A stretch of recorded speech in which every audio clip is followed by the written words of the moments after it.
Best health packages up to 80% discount. Tirumala Diagnostics. నమస్తే రమ్మగారు. నమస్తే జయ. రమ్మగారు మంచి స్టోరీ చెప్పండి అండి. తెలుగుగల్ల వాళ్ళ కథ చెప్తామా? చెప్పుకుందామండి. కాదు రమ్మగారు, మన ఇద్దరం కలిసి ఎన్ని రోజులు అవుతుంది? ఎందుకు? నాకేంటో చాలా రోజులైంది అన్న ఫీల్ వచ్చింది. ఏంటి ఒకేసారి మీరు నాతో కాకుండా ఓపెన్ ఫోరం చేసేస్తున్నాను, వేరే వాళ్ళతో మిస్ అయిపోతున్న ఫీల్ వస్తున్నట్లుంది. కానీ లాస్ట్ వీక్ కదా మనం చేసి, లాస్ట్ వీక్ మధ్యలో కిచెన్ చేశాను, ఒక రోజు ఓపెన్ ఫోరం చేసాము. మన ఇద్దరం స్టోరీలు చెప్పుకొని చాలా రోజులు అయింది కదా. అలా ఏం అవ్వలేదు, 4 రోజులే అయింది. ఓకే, ఇంకా వరుసగా కూర్చోవలసిందే. మామూలుగా భార్యాభర్త ఒకళ్ళు తెలివైన వాళ్ళైతే చాలా సంసారం బాగా నడుస్తుంది.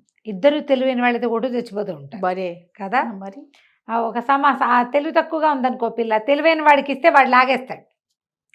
పిల్లాడు సామాన్యంగా ఉన్నాడు అనుకో, తెలివిగల పిల్లని ఒక దాన్ని కాలిపొడుగు దాన్ని చూసి కట్టేస్తే అదే మేనేజ్ చేసుకుంటాడు. ఇదివరకు అట్లా చెప్పుకునే వాళ్ళు ఇప్పుడు ఎట్లా ఉంది, అవతల వాడు తెలివి తక్కువ వాడని వీడు నాకు వద్దని, తెలివి తక్కువ పెద్దమ్మాయి దీంతో నేను ఉండనని ఇట్లా కొట్టు చచ్చిపోతున్నాను. అవును కదా. కాకపోతే దాని తెలివి తక్కువతనం వల్ల మన జీవితం హాయిగా ఉందని అనిపించదు. ఏదో సందర్భంలో ఆ అమ్మాయి తెలివి తక్కువ ప్రూవ్ అయిపోయింది అనుకో, లేదా వాడి తెలివి తక్కువ అబ్బాయి తెలివి తక్కువ ప్రూవ్ అయిందనుకో, ఫ్రెండ్స్లో అవమానంగా ఉందని అలాంటి భావాలతో బాధపడుతున్నారు. ఇప్పుడు ఎంతసేపు ఈ జనాల్ని ప్లీజ్ చేయటం పట్లే ఉంటున్నారు.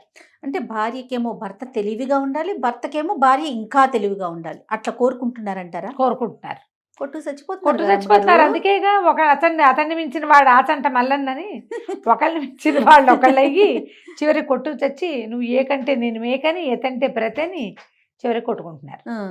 అలాంటి ఒక కథ చెప్తాం. పూర్వం ఒక ఊళ్ళో ఓ భూషయ్య అని ఒక రైతు ఉండేవాడు. ఆయనకి లేక లేక ఒక కొడుకు ఉన్నాడు. ఈ చుట్టాల్లో చాలామంది తెలివిగల మగపిల్లల్ని చూసేవాడు ఆయన. ఈ భూషయ్య గారు కూడా చాలా తెలివైనవాడు.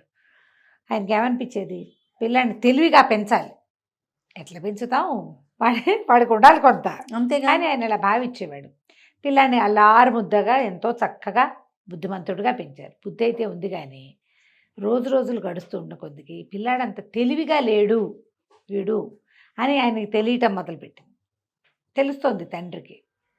హఠాట ఏదో 20 ఏళ్ళు వచ్చేసింది.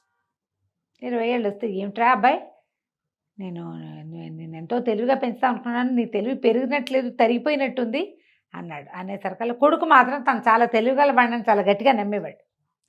అదేంటి నాన్న, నాకు తెలివి లేకపోవడం ఏంటి, నేను బ్రహ్మాండమైన తెలివిగా ఉన్నాను, అసలు ఏ పనైనా చెప్పు క్షణాల్లో చేయకపోతే అడుగు అన్నాడు. అడిగితే ఈయనేమన్నాడు, సరే ఒక గొర్రెతోలు ఉంది, గొర్రెని వంట చేసేసుకున్నారు, లేదా ఏదో చేస్తే దాని చర్మం ఒలిచి పెట్టుకుంటారు. గొర్రె చర్మం ఉంది, దీన్ని తీసుకెళ్ళి బజార్లో అమ్మిరా, చూస్తాను నీ తెలివి అంటే. ఓ బ్రహ్మాండమైన రేటుకి అమ్ముతాను, ఎవ్వరూ అమ్మని రేటుకి అమ్మి చూపిస్తాను నాన్న నీకు అని గట్టిగా చెప్పాడు. చెప్పేసరికల్లా నాన్న అన్నాడు, ఓ గొర్రె తోలు ఇచ్చాను, ఎవడైనా అమ్ముతాడు, అదేమిటి గొప్ప, నువ్వు గొర్రె చర్మము తేవాలి, ఖరీదు తేవాలి, తేగలవా నువ్వు అన్నాడు. ఏమిటి గొర్రె చర్మంగా ఉండగానే దాని రేటు కూడా వచ్చేయాలట వీళ్ళ దగ్గరే. చేయగలవా, అది తెలివి, చేయగలవా నువ్వు అన్నాడు. అనేసరికి కుర్రాడు అన్నాడు, హోష్ అదెంత పని, క్షణాల్లో చేసుకురాను, పొద్దునుంచి మధ్యాహ్నం అయ్యేసరికల్లా పొద్దుదాకా నేను ఉండనా, మధ్యాహ్నమే వచ్చేస్తాను, గొర్రె దీన్ని తోలి వెనక్కి తెచ్చేస్తా, రేటు పట్టుకొస్తా, చూడు నా ప్రతిభ అన్నాడు. ఓహో బాగానే ఉందనుకుని అమ్మ నాన్న పిల్లని సరదాగా ముద్దు చేసి పొద్దునే గొర్రె చర్మం ఇచ్చి పంపించారు. వాడి ఇంటి దగ్గర సద్దన్నం తిన్నాడు, బయలుదేరాడు. సంతకి నడుచుకుంటూ పోయాడు. సంత మొదట్లో ఎవరో ఒక ఆయన కనపడి, తెలిసినవాడు, కొంచెం మొహబరిక ఉన్నవాడు, ఏంట్రోయ్ గొర్రె చర్మం అమ్మడానికి తెచ్చావు, ఎంత ఏమిటి అన్నాడు. ఎంతైతే ఉంది, చర్మం నా దగ్గరే ఉండాలి, ఖరీదు కావాలి అన్నాడు. అనేసరికి అవతల వాడికి అర్థం కాదు, ఏమిటి నీ చర్మం నీ దగ్గరే ఉండి నీకు డబ్బులు కూడా కావాలా, నువ్వు ఊరికే చూడడానికి వచ్చావన్నాడు. కాదు, దీన్ని అమ్మడానికే వచ్చాను అన్నాడు. ఒరే నువ్వు అమ్మితే అది అవతలవాడి చేతిలోకి వెళ్ళిపోతుందిరా, అప్పుడు ఖరీదు నీ చేతిలో పడుతుంది, నీ చర్మం నీ చేతిలోనే ఉండి నీ ఖరీదు ఎట్టా వస్తుంది అంటే, అదే తెలివి అన్నాడు వీడు చిటికేసి. అవతలవాడికి అర్థం కాలే, ఊరు నాయన వీడేమిటో విచిత్రంగా ఉన్నాడని. సరేలే సంతలోకి వెళ్ళు, నీ గొర్రె నీ చేతిలో ఉండగానే నీకు డబ్బులు ఇచ్చేవాడు ఎవడన్నా వ్యాపారస్తుడు కనపడతాడేమో చూద్దు కానీ వెళ్ళమన్నాడు. అక్కడి నుంచి వీడు లోపలికి వెళ్ళాడు. ఎంత అంటారు ప్రతి వాళ్ళు, నా చర్మం నా దగ్గరే ఉండాలి, నా డబ్బులు నాకు కావాలంటాడు. మధ్యాహ్నం దాకా తిరిగాడు, అందరూ వీడు వెర్రు వెధవని ఎవరు వీడి జోలికి రాలేదు. అయితే ఏమైంది, ఆ గొర్రె చర్మం సంకలో పెట్టుకుని తిరుగుతున్నాడు. కాళ్ళు నొప్పులు పుట్టేస్తున్నాయి. సరే విప్ర వినోది ఒక ఆయన ఇది చేస్తున్నాడు, ఇంద్రజాలం చేస్తున్నాడు. విప్ర వినోదులు అనేది ఒక జాతి. విప్ర వినోదులు అంటారు వీళ్ళని. ఇంద్రజాలం గారడి వాళ్ళు. ఈ మామూలు లోకల్ గారడి కాకుండా బ్రాహ్మలు ఉండేవాళ్ళట. ఇందులో ప్రత్యేకమైన గారడి చేయగలిగే వాళ్ళు. ఎన్నో సృష్టించగలరు. కనికట్టు మన కంటి ముందు వాళ్ళు. మనం ఇలాంటి ఒక కథ కూడా చెప్పుకున్నాం. కానీ ఏముండదు అక్కడ. కానీ కనికట్టు చేసేస్తారు. అయితే ఏమైంది, ఆయన ఏదో గారడి చేస్తున్నాడు. ఈ కుర్రాన్ని చూసి, ఏరా అబ్బాయి నీ జేబులో నీ చంకలోది గొర్రె చర్మమేనా, ఇడితే దీన్ని ఏం చేస్తానో చూడంటే ఇచ్చేసరికి ఆయన ఏం చేశాడు, ఆ గొర్రె చర్మాన్ని ఇట్ట జుట్టు ఉంది కాదు చంకలో పెట్టుకున్నాడు. దాన్ని ఇట్ట నిలబెట్టి తన పైన ఉన్న ఉత్తరీయం తీసి దాని మీద కప్పాడు. మనం హోమ్ ఫట్ అన్నాడు. అయింది. ఆ ఉత్తరీయం తీసాడు. తీయగానే అంత మామిడి చెట్టు వచ్చింది అక్కడ. దానికి ఒక కాయ కూడా ఉంది. గొర్రె చర్మం పోయింది. జనాలంతా చప్పట్లు కొట్టారు. తల ఒక పావలా ఇచ్చారు. కొంతమంది దండం పెట్టారు. కుర్రాడు కూడా సరదాగా వచ్చింది. అబ్బా పల్లి చేశాడు, ఇంచక్క మామిడి చెట్టు అయిపోయింది, దానికి కాయ కూడా ఉంది, బుజ్జికాయ అని సంతోషించాడు. అందరూ వెళ్ళిపోయారు. వీడు ఒకడు నుంచున్నాడు అక్కడ. ఎవరు లేరు. గొర్రె చర్మం ఏది ఇప్పుడు, ఏమమ్మీ ఏం ఖరీదు పట్టుకెళ్ళాలి తాను. ఇంతలో ఆకలి కూడా వేసేస్తోంది. 3 అయిపోయింది, 3 దాటిపోతుంది. ఆకలిస్తుంది, ఏం చేయను. అటు ఇటు చూసి ఆ విప్ర వినోద్ కూడా మాయమైపోయాడు. ఇప్పుడు ఆయన అక్కడ ఉంటే, ఏమండి నా గొర్రె చర్మం నాకు ఇప్పించండి అని అడగచ్చు. ఆయన లేకపోతే వీడెవడిని అడుగుతాడు.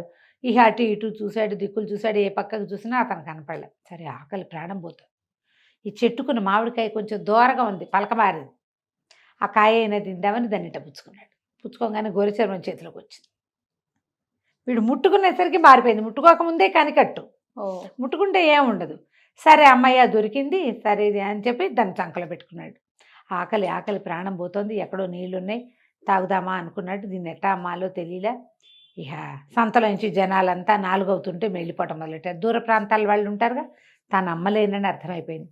అయ్యో దీన్ని అమ్ముదాం అనుకున్నా, నాన్నకు బోళ్ళని మాటలు చెప్పాను, చర్మం ఇచ్చి ఖరీదైనా తీసుకున్నాను కాను, చర్మం ఖరీదు 2 నాకే కావాలంటే జనాలకు అర్థమైనట్లేదు అని ఏం చెయ్యాలో తెలియక మెల్లిగా అడవి దారి పట్టాడు. ఇంటికి వెళ్తాను. అయితే ఈ విప్ర వినోద్ ఒక ఆయన ఉన్నాడుగా ముందు, ఆయన చెట్టు కింద కూర్చున్నాడు, ఏదో తింటూ పలకరించాడు. ఏమో వెళ్ళిపోతున్నావా అన్నాడు. అవునండి అనేసరికి, నువ్వు భలే మంచివాడు పోయి బుద్ధిమంతుడివి, నీకు మాట చెప్తా విను అన్నాడు. సరే చెప్పండి అన్నాడు. దారిలో ఎవరైనా ఆడాళ్ళు కనిపిస్తే ఆపేక్షగా పలకరించు, ఆడవాళ్ళకి ఆప్యాయతగా పలకరిస్తే ఇష్టం, మంచిది నీకు అన్నాడు. సరేననుకున్నాడు. వీడు ఇలా నడుచుకుంటూ పోతుంటే ఆ ఇంటికి వెళ్ళే దారిలో చెరువులు ఎగురువులు ఉన్నాయి. ఓ పిల్ల చక్కగా ఇంత బారెడు జడ, లంగా ఓణి వేసుకుని, చిన్న ఇంత కొండ పుచ్చుకొని మంచినీళ్ళు పుచ్చుకుని వస్తుంది. నెత్తి మీద ఒక కొండ ఉంది, చేతిలో వచ్చింది. ఆ అమ్మాయిని, ఏ అమ్మాయి బాగున్నావా అని పలకరించమన్నాడు కదా.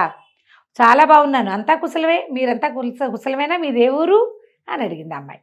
అడిగేసరికి మాది ఫలానా ఊరు, పొద్దుననగా బయలుదేరానంటే, సరే ఆ మాట ఈ మాట మాట్లాడి, అన్నం తిన్నావా అంది. తినలేదు. పద రా మా ఇంటికి తీసుకెళ్ళి అన్నం పెట్టి, ఆప్యాయంగా మాట్లాడితే జరిగేది అదే కదా, అంతేగా, పద అని ఇంటికి తీసుకుపోయింది.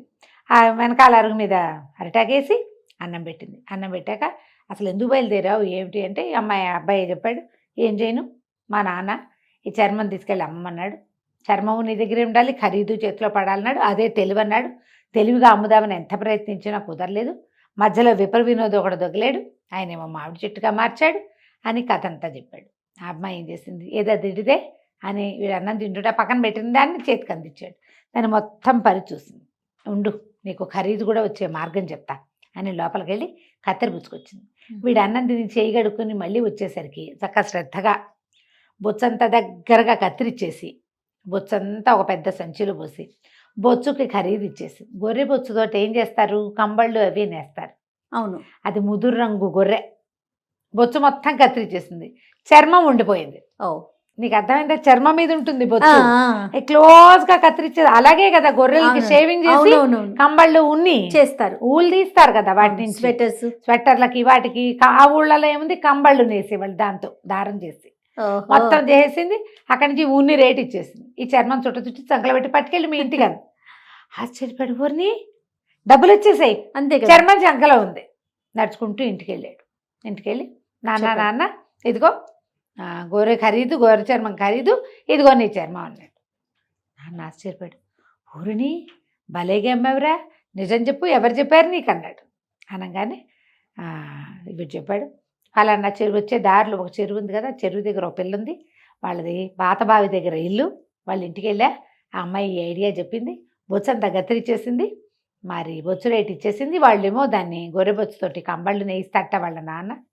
అనగానే ఈయన అన్నాడు, ఒరే ఆ పిల్లని పెళ్లి చేసుకోరా, నువ్వు నీకు 20 ఏళ్ళు వచ్చి ఎలాగో పెళ్లి చేస్తావు, నువ్వు తెలివి తక్కువ పడివి కానీ చెప్పిన మాట వింటావు. అదే కదా. ఇప్పుడు తెలివి తక్కువతనానికి మూర్ఖత్వానికి మాట వినని మాయరోగం ఉందనుకో, వాళ్ళని ఏమీ చేయలేవు. కానీ వీడు అట్లా కాదు, పిప్పర్ వినోది ఆడవాళ్ళని పలకరించు అనగానే పలకరించాడు. ఆ అమ్మాయి అన్నం పెడితే తిన్నాడు, ఆ బొచ్చు కత్తిరిచ్చేసి డబ్బులు ఇస్తే పుచ్చుకున్నాడు. నువ్వు మాట వింటావు, పోయి పరిగెత్తుకుంటూ వెళ్ళి ఆ పిల్లని నన్ను పెళ్లి చేసుకోమని అడుగు, వాళ్ళ ఇంటి వాళ్ళ నాన్న పేరు అని పేరు కనుక్కురా, పెళ్లి చేస్తాను నీకు అన్నాడు. వీడాకి అంతే, ఇక ఆ డబ్బులు నాన్న చేతిలో పెట్టి ఒకటే పరుగు ఆ ఊరు పరిగెత్తుకుంటూ వెళ్ళిపోయి ఆ పిల్లని అడిగాడు, నన్ను పెళ్లి చేసుకుంటావా అని. సరే, ఈ లోపల వాళ్ళ నాన్న వచ్చి ఎవరు అబ్బాయి నాయనా ఏమిటో అన్నీ కనుక్కుని అట్లాగే అని మా పిల్లని నీకు ఇస్తామన్నాడు. చక్కగా ఆ పిల్ల వీడు పెళ్లి చేసుకుని వీళ్ళ ఇంటికి వచ్చేసింది. ఆ తర్వాత వీడు పై పనులన్నీ చేసేవాడు, తెలివిగల ఐడియాలన్నీ పెళ్ళామే వేసేది. చక్కగా సుఖంగా ఉన్నాడు. కథ కంచికి మనం ఇంటికి. సో ఇక్కడ తెలివితేటలు ఒకళ్ళవే వాళ్ళ ఇంట్లో, ఒక్కళ్ళకున్నా చాలు. అంతే కదా రమ్మగారు, సంసారం వెళ్ళిపోతుంది కదా. వెళ్ళిపోతుంది. రెండో వాళ్ళు తెలివైన వాళ్ళ మాట వింటే సరిపోతుంది, ఫాలో అవ్వాలి. రైట్. బాగుంది రమ్మగారు, నమస్తే. నమస్తే.